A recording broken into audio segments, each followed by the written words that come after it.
I promise you, this is not clickbait. I don't do that. This is true. Kids often use various codes, slangs, and acronyms on social media to hide their conversations or activities from parents. And we shared a video on the platform many moons ago highlighting this very thing. And at the time we did mention, and I'll put the link in the description, we did mention that these codes change over time. So if there's a young one who is in the know, if they see these codes that I'm going to show you just now, they may say, oh, uncle is outmodish, is out of touch. But consider this a baseline, okay? And also, this only works if you're hands-on with your parents, which you ought to be, as we have nailed it into the heart of this community. You have to be hands-on. And I'm talking about social media communication channels like the TikTok, the Facebook, the Snapchat, YouTube, any collaboration tool that they're using. Of course, they have to be 13 and above.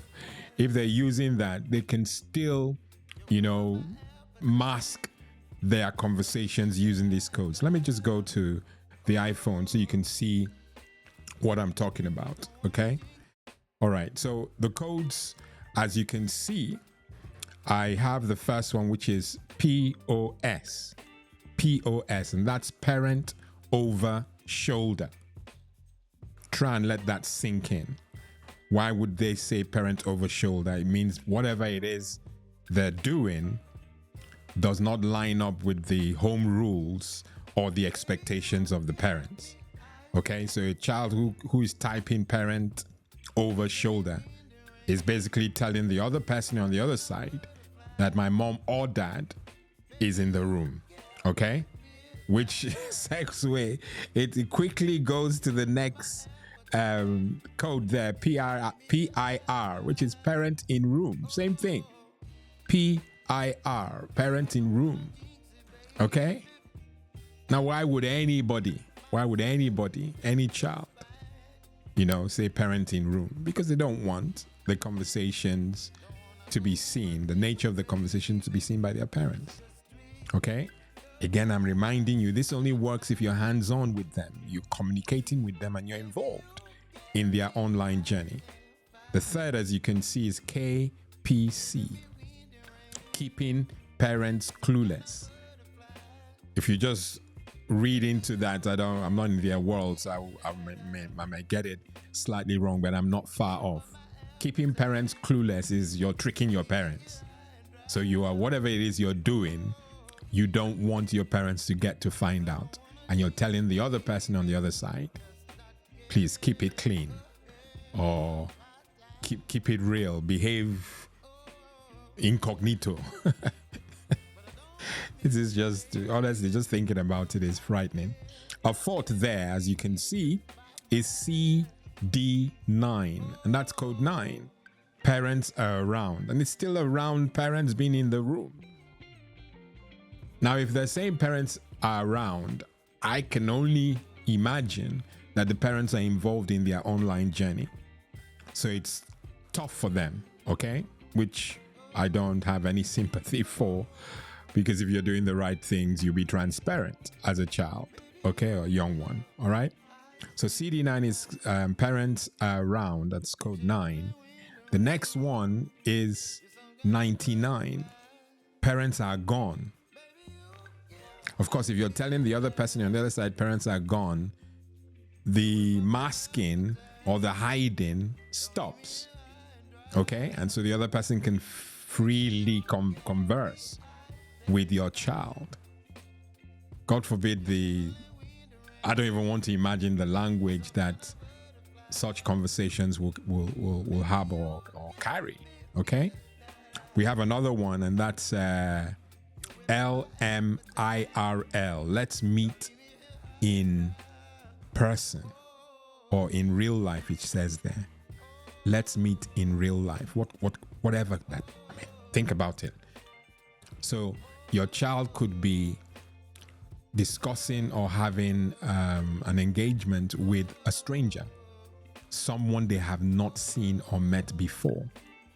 And of course, with the pressure that I have to make the assumption that the rogue or the predator has put on your child, God forbid, there's now this discussion, let's meet in real life. And if they're doing LMIRL, it means they don't want anybody to know that they are initiating a meetup.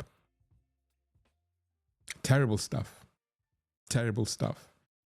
You know, this is why many would suggest that, you know, this whole internet offering is a bad idea. But we've highlighted that the internet is a tool, and there are good things that this tool can deliver.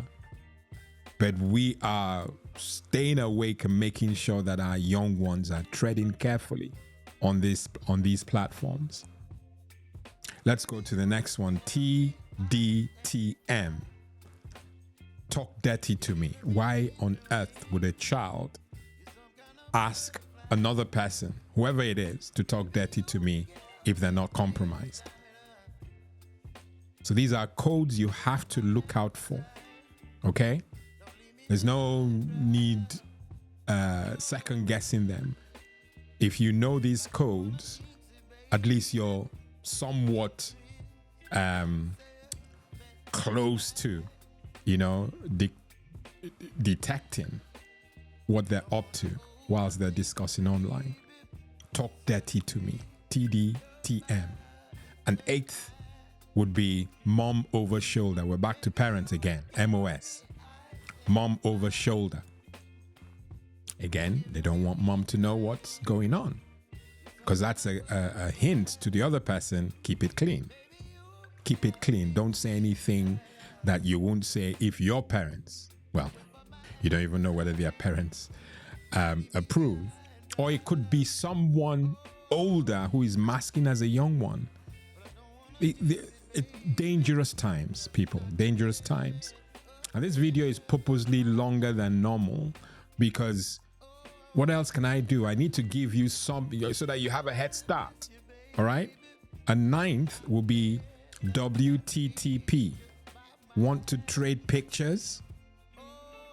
Again, this whole sexting fiasco, where people are sharing naked pictures, as you see in number 10, with strangers. Want to trade pictures, and the pictures are not math assignment or English assignment. The pictures are going to be nudes. Inappropriate pictures is what WTTP is highlighting. Want to trade pictures. And the 10th, as you can see also, is GNOC.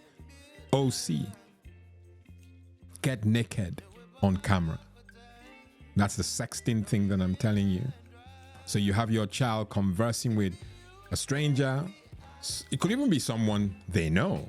Let me not put it in a box. It could be someone they know who are allowed to do all these things online by the status quo in their homes. You would not approve. So your child has no business conversing this way. But these are 10 of some of the codes. People, I said some. And when I say some, this doesn't even do anything. I've given you 10 out of a possible 100 and more.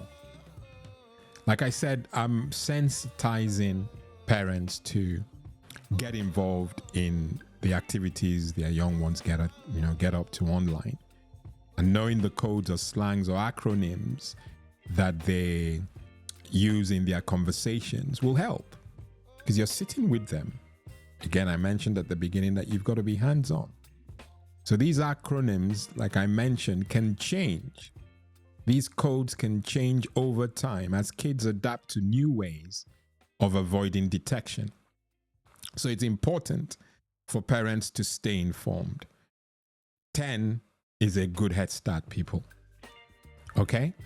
Now let's discuss the risks, because I've gone on and I've spoken about, the risks or rather the codes themselves. Now, I would love to discuss the risk. What's the big deal, Lawrence? What's the big deal with codes?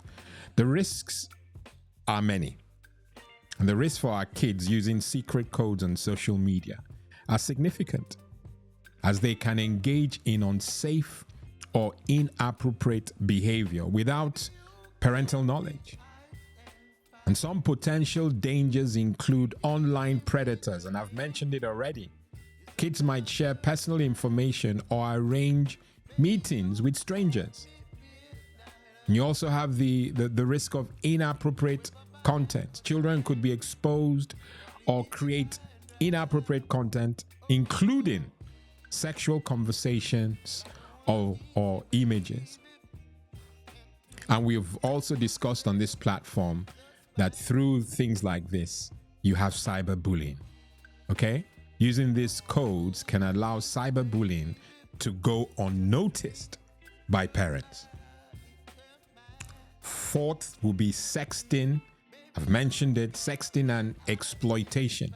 Hidden communication could lead to sharing explicit images, which puts kids at risk of exploitation. Someone could hold those images and hold your young one to ransom.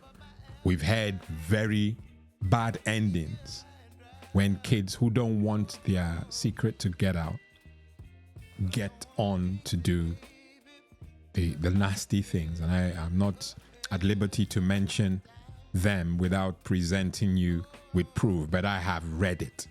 It doesn't end well, okay, for some kids. And the fifth risk would be privacy violations. Kids might unknowingly give away personal data to harmful actors. And if you need to know, I've mentioned it, I'm mentioning it again, the internet does not have a delete key. So even if you, let's say, identify the person and you ask the person to, get rid of all the data they have about you, if they've shared it once, it's on the internet, someone could have taken a snapshot. And so even if they say it's all gone, they've done, and they sort of release you, you don't know who has taken a snapshot. And of course, this leads to the next risk that I'm going to discuss, which is mental health issues. Keeping secrets and managing online pressures in isolation can lead to anxiety, depression, or low self-esteem. People, parents, guardians, it's it's a tough world. I'm not laughing because it's funny. Honestly, at times you have to laugh because you want to stay sane. These rogues don't care. So how can we address this? How can we work together with the kids? And this is part of what I'm doing. I'm educating you. So one way to do this is educate you as a parent. I'm so glad that many of you are part of this platform. The subscriptions are going in the right direction finally. And many parents are, raising their game.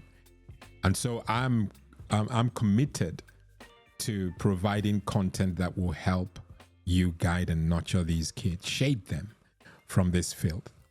And so the educating of parents is paramount on this platform.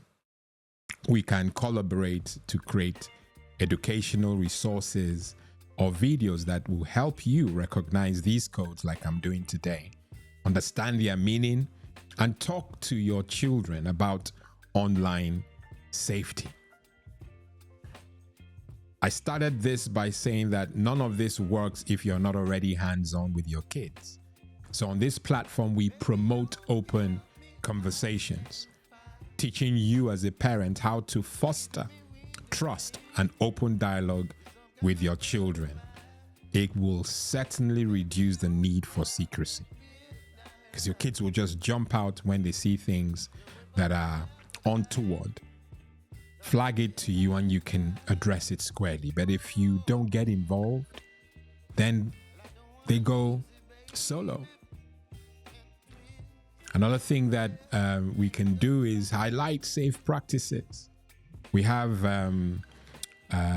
monthly Q&As. Come with your questions. If you go to the description of this video, you find ways of how to communicate with the platform.